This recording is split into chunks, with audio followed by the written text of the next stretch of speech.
Hello everyone, this is Max. I'm here on behalf of Regent Park Focus for Regent Park TV.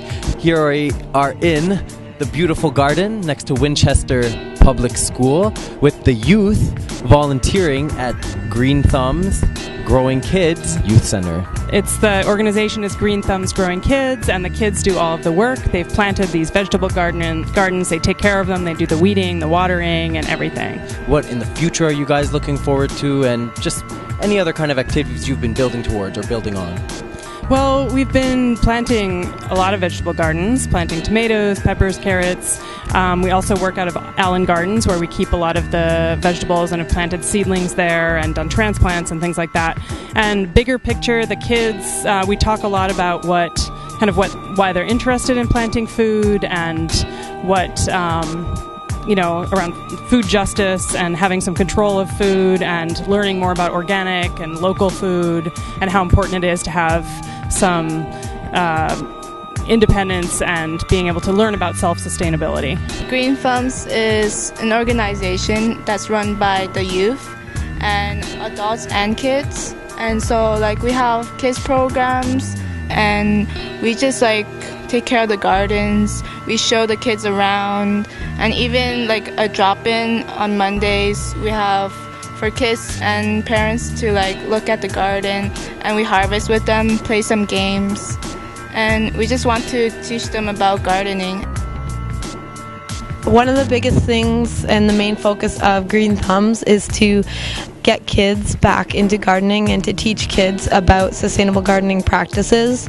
I think we have a really big opportunity with this upcoming generation to really mold them and teach them more kind of sustainable and practical ways of getting to the end result, which is having food on not just my personal table but everybody's table.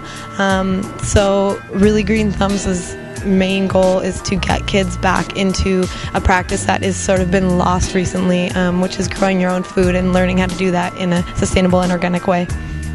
I learned with Leslie, our coordinator lady, that you can, if you grow more than one thing in one plot, some things work together really well and they can grow up really well together, like basil and tomatoes, for example, or garlic and tomatoes.